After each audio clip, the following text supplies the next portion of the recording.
देखिए कितने परसेंट लोग हैं जो हमारे जिला के अंदर लॉयर है, वकील है, जो हमारे कौम के बच्चे को बेबिना सिर्फ कलमा की बुनियाद पे, मुसलमान होने की बुनियाद पे आज जेल के अंदर, सलाखों के अंदर 10-10 साल से पड़े हुए हैं।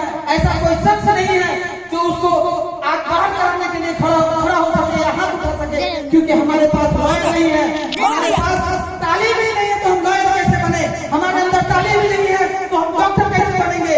आज मेरा दोस्त हमेशा पटना में मुलाकात होता था, जब भी मैं पटना के अंदर किसी भी प्रोग्राम के मकसद से गया तो अभी यहाँ पे एक दोस्त है मेरा जो काफी हमेशा पटना में, कभी गांधी मैदान में तो कभी किसी बापू सभागार में तो कभी रेस्टोरेंट में मुलाकात हो जाता था।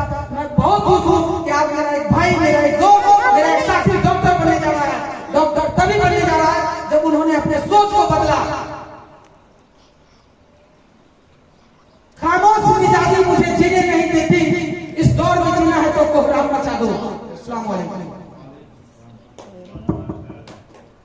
माशाअल्लाह, बहुत कम वक्त में बहुत बड़ी किताब किया, उन्होंने अपने पैगाम हमारे